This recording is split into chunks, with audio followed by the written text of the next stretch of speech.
It was a big night for the Hardy family office. Is not a way that any promoter would promote a wrestling show ever in 2021, is it? Let's talk about it.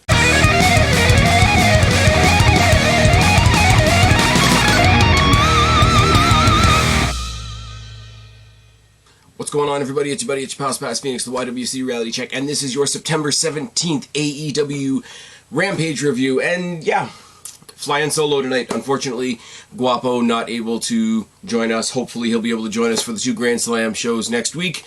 But I think we said it in the last collab that we did do. It is very much a touch and go. When I can get him on here with me, I'm going to get him on here with me. And when I can't get him on here with me, you're stuck with just me. Sorry about your luck. And my camera's crooked already. That's a great way to start off the show. This is going to be a pretty short video, honestly. It's not a great, huge loss for Guapo to not join me tonight, because honest to Christ, other than building towards next week, there's not really much to talk about on this particular show. There's no particular draw on this episode, if I'm completely honest. None of the, other than for comedic purposes, which we're going to talk about in the main event, there's no match I was really looking forward to here tonight. I mean, there's very, very competent wrestlers doing very, very competent to good to great wrestling, but as far as storytelling and investment or, you know, suspension of disbelief and all that sort of thing, there was really nothing on this card to go by. A little bit of a different commentary team tonight. It was Excalibur, Jericho, Taz, and Ricky Starks, which is fine and wonderful, and I didn't notice a difference one way or the other with having Ricky Starks on commentary. I don't know whether that's a good thing or a bad thing. It freed up Mark Henry to do his pre-match interview for the main event like he's been doing on every Rampage, which I still really enjoy.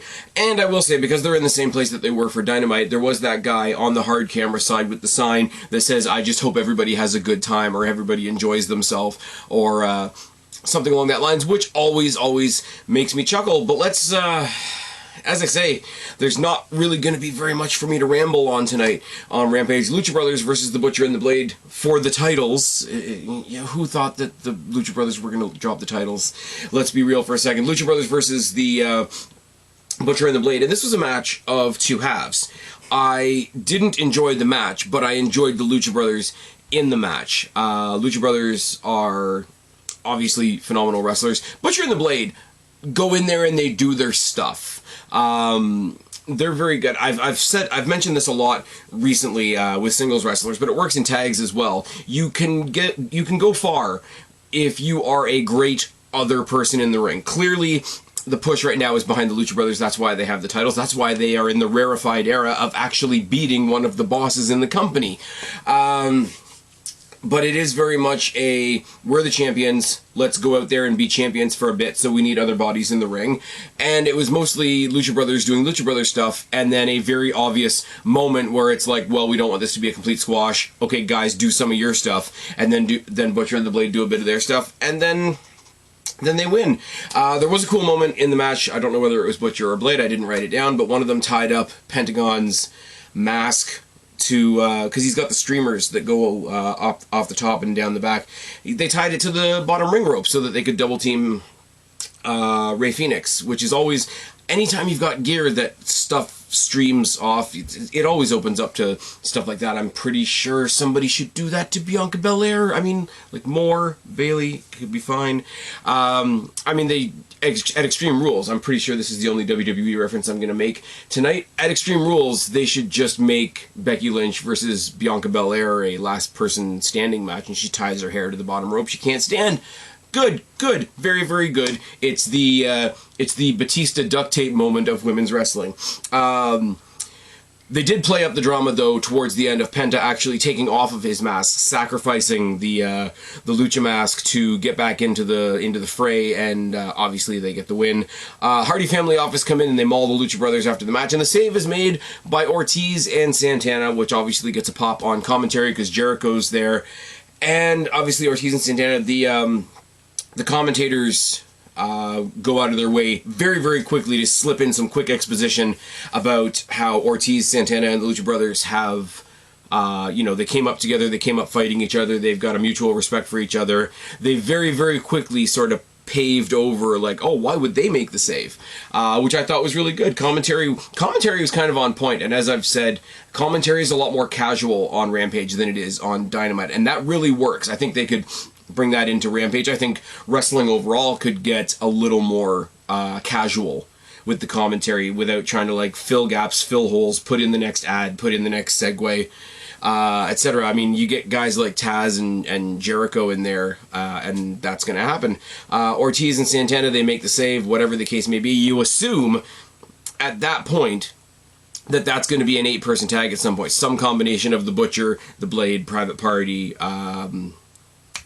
Hybrid 2. Only one of the Hybrid 2 was out there tonight, so he's the Hybrid 1. Yes, that'll work. That'll be my lame joke for the evening. You're welcome. We cut from there to a video package on Omega versus Bryan.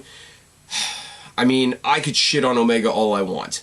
It's not going to make any difference. This is another match. This is like the Darby Punk thing, where they announced it, and then they did way more promotion after the announcement than they needed to. You don't need to sell Omega versus Bryan, especially when it's happening literally next week. Did provide a little bit of a breakup, though, before the next match, which still had the Hardy family office out there, because the Bunny was out there with Penelope Ford. I guess Penelope Ford is now part of the Hardy family office. I don't know where that leaves her and Kip Sabian, but that's another conversation for another day. Either that, or somebody's going to tell me in the comment section below that I've missed something. She's taking on Anna Jay, who's obviously got Tay Conte in her corner. Tell me something. Tell me something. Put it down in the box below. Tell me on Twitter, whatever you want to do. Tell me why Tay Conte's first name is spelled Tay, and everybody on commentary calls her Ty. I don't get it. Is it a rib? What the hell's going on? Really, really quick, cool, and easy story between these two ladies. Anna Jay, ever since she's been back, really, really energetic, really, really excited to be back. She was a house of fire throughout the whole match. And Bunny, although she's crazy, and she plays off the crazy thing really well, actually, I should divert on that for a second. She does the crazy thing well because you never see her have a pausing moment of, oh, I should cock my head this way. I should remember to give you a weird stare. I should remember to laugh or giggle or chuckle or say something really crazy. It just happens. She's never reminding herself to be crazy. She just kind of is. And I think that is an underrated skill. I mean, the crazy chick in wrestling is a little bit overdone. But, I mean, we just lost one of the best crazy chicks in wrestling not too long ago with Daphne, and she's getting a Memorial Monsters Ball. So, for the time being, ramping up the crazy chicks on AEW, on WWE, NXT, Impact, especially Impact, doesn't hurt my feelings in the slightest. But she does, while she's doing the crazy thing, she also does a great job of putting across that she's on the back foot. Like, she's taken this House of Fire energy from Anna Jay, and she's constantly, like, taking a step back, collecting herself, taking a step back, collecting herself. Tay Conte on the outside blocks a Penelope Ford run-in, and Anna Jay gets the win. Post-match, there's another Hardy family office beatdown, and Penelope Ford knocks them out with the brass knucks. I will say, it was kind of funny. I feel bad saying this because I like Penelope Ford, and I like this Penelope Ford and the Bunny pairing, because they've obviously got this tag team feud going on with the TJ connection. She did look at the brass knucks like she'd never seen a pair of brass knucks before, and took a minute to figure out how to punch somebody with them. I'm not going to hold that against her. It's fine. It's whatever. We went to another couple of video packages. I didn't write them down because the one thing I will say about Rampage so far, it's fun. It's a small, short, little digestible hour of wrestling, which is great. Way too many video packages. Way too many.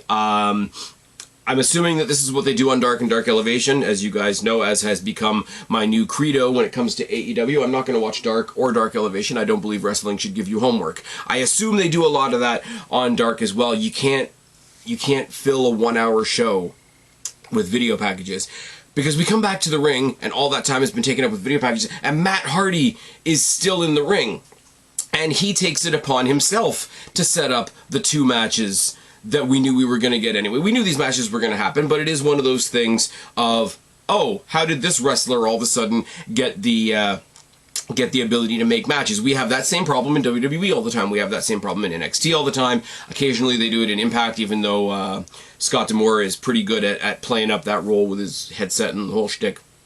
Matt Hardy sets up for next week, Anna Jay versus Penelope Ford. It's either on... Is it on Dynamite or is it on next week's Rampage? I think it's on next week's Rampage. We can talk about that in a second.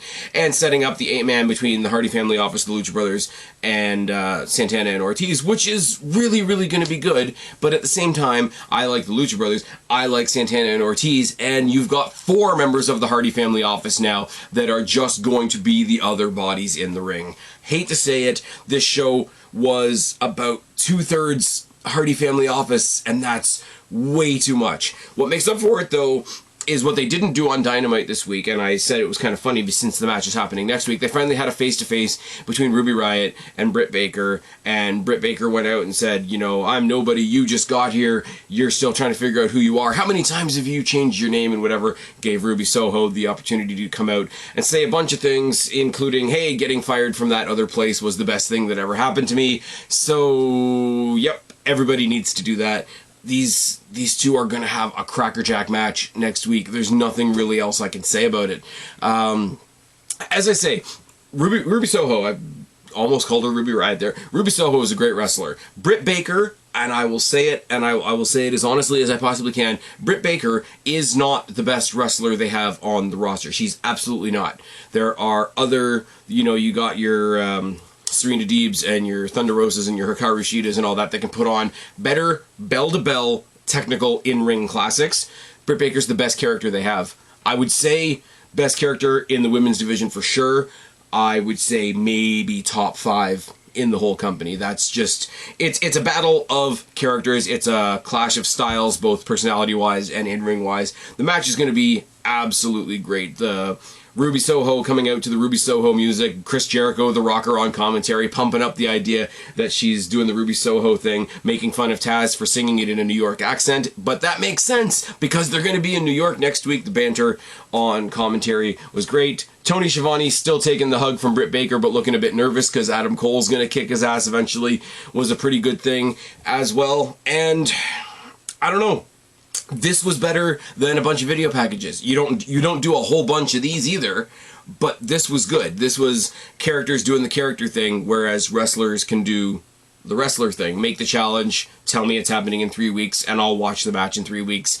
When it comes to character-based stories like this one, where she's the champion, it took her a long time to become this character, it took a long time for that character to become champion, and she's brand new to the company. We're all happy that she's here, we're all happy that she's out of WWE, because oh my god, they misused her, rah. And she won the Casino Battle Royal, which is a great concept, despite what you might have to say on the matter. It was great.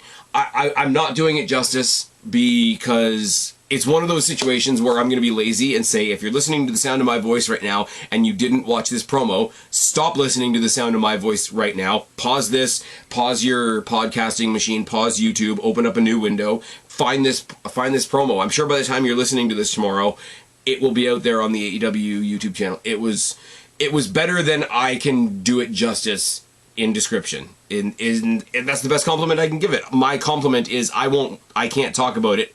Go see how good it was. It's one of the biggest things I'm looking forward to next week, if I'm honest. And if you consider all the things that are happening next week on the Grand Slam Dynamite and the Grand Slam Rampage, that almost rhymes. That says a lot. And for a company that I shit on a lot because their women's division, not their women's division, the way they treat and utilize their women's division still greatly leaves something to be desired. That's a huge step in the right direction. This is the next step. How can I say what I was going to say? My words are falling apart. This is why I need a co-host, guys. This is the next great step in their women's division. The last step being Britt Baker versus Thunder Rosa in that hardcore main event that they did a while ago. If you're curious, go back on this podcast. There was a little commentary bit that Jake and I did specifically talking about that match and the impact that it could have on this division going forward. And yeah, and another programming note now that I've thought of it, Jake DeMarco and I are still going to do a commentary at some point on the new revamped NXT 2.0. Life has gotten in the way this week, hoping to record that sometime Monday and get that to you guys Tuesday before next week's episode of NXT. That's the plan right now. If it happens, it happens. If life keeps getting in the way, then it might be one we skip, and I'll just include it in next week's review. How does that sound? Fuego del Sol versus Miro, title versus Car. What do you think happened? Miro killed him. Like, what do you want me to say? They did the, what I will call the Rey Mysterio thing, when Rey Mysterio used to face the Giants, where he would get the jump on them right away, and as long as he kept the momentum up, he could keep getting shots in on them, but as soon as they came along with one good shot, the match was theirs from then on. He basically kills him. He kills him, he puts him in the, he gets him with a super kick to the front, a super kick to the back, and then he does the weird version of the accolade. What does he call it? The game over? Where it's the accolade that he used to do, except he does the weird backflip thing with it. Beats him, gets the lanyard with the car keys on him, and sticks the car keys in his mouth and locks him in the accolade again. And here's the best part. The save is made by Sammy Guevara, and Miro bails because Sammy Guevara is a bigger star than Fuego del Sol. Let's be real. Bails out of the ring. Obviously, it breaks up the attack on Fuego del Sol, who's still got the keys because they're in his mouth. So I guess he gets to keep his car? Question mark. Sammy Guevara picks up the belt because Miro left it behind. He sort of raises it up, and they fill us in on commentary. Hey, I think we might have the next challenger for that belt. Gee, do you think? This is a long time coming. If it took us having Fuego del Sol get killed again to get Sammy Guevara back in the ring and back on my screen, then fine. You guys heard me. I ranted on this 2 Dynamites ago, maybe this week. I'm not sure. When the only time we saw... I can't think. Fuck me, my brain is not working. The last time we saw Sammy Guevara, it was only during the commercial break, and he was doing his flip card thing. If this is their way of bringing him back to live action, I don't know what's kept him from live action. It's not my job to speculate. But if he's going to hop back in the deep end of the pool and challenge Miro for the TNT Championship, that doesn't hurt my feelings at all. I started off this review saying that it was a really, really bad, boring night because there was way too much Hardy Family Office. But if you consider that Jericho was on commentary all night, the big save that led to the next big match was Santana and Ortiz, and the big save at the end of the night that led to a potential title match is Sammy Guevara. Interestingly enough, Hager wasn't there, but kind of the inner circle had a good night, in a way. They loom large over the whole show, and none of them had a match. Santana, Ortiz, Sammy Guevara, Chris Jericho were all heavily featured throughout the show, and none of them had a match. But that faction still loomed large. What are the Pinnacle doing? What are the Pinnacle doing? MJF is busy squabbling with the Pillmans and saying rude shit. Oh, I will say as well, and I forgot to leave this out, until the end, Matt Hardy, while he was setting up all these other matches for all his guys, beat up a fan in the crowd that was dressed in an Orange Cassidy shirt and then shaved his head and cut his ponytail off. Now, I know this was taped in advance, but I will say, with the way that everybody is losing their goddamn mind about the plane ride from hell, Dark Side of the Ring thing, where one of the things that happened was Doc Hendricks getting his ponytail cut off, seeing that on the show made me laugh a whole bunch. And let me just say, for everybody that's losing their mind right now, woo! Yes. Now let's look at what we have next week. Because next week, and yes, I'm feeding right into their marketing strategy, next week what we have is an AEW pay-per-view spread out over 2 nights. Omega versus Bryan, MJF versus Pillman, Britt versus Ruby, Cody versus Black, FTR versus Darby and Sting, Punk versus Hobbs, Kingston and Moxley taking on Suzuki and Archer, the Hardy Family Office taking on the Lucha Brothers, Santana and Ortiz, Anna Jay versus Penelope Ford, the Super Click taking on Christian and Jurassic Express, and Jericho and Hager taking on the Men of the Year. I will say this, want to get a little bit of engagement down in the comment section below. Out of those 11 matches that I just mentioned that are happening at the 2 Grand Slam shows, what are you looking most forward to? What are your predictions for next week? Yeah, let me know. I've only been covering the AEW stuff this heavily for a little bit. Let me know what you guys think of it. I will probably be up to do a proper NXT review next week. We'll see how that goes. Moving forward, there will be previews for Extreme Rules. I might do a little bit of something about Crown Jewel because Brock Lesnar and and Roman Reigns was announced. We got the Demon back. There is some fun stuff happening, and I'll give you a little preview of my thoughts that I'm going to do with Jake probably on Monday. They did a lot on NXT. Not all of it was good, but they did a lot, and there are some positives that I pulled out of that show. Mostly the layout of the new NXT arena, which I think is really cool if they lighten up on the colors a little bit.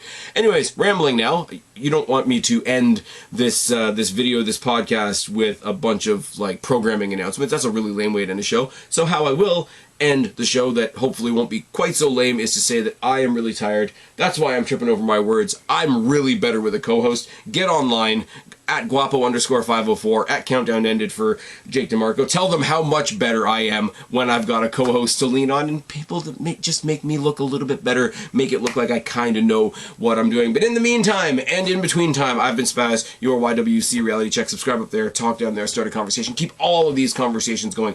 Don't be a stranger. I will talk to each and every last one of you later, but for right now, I am tagging out. Bye, guys.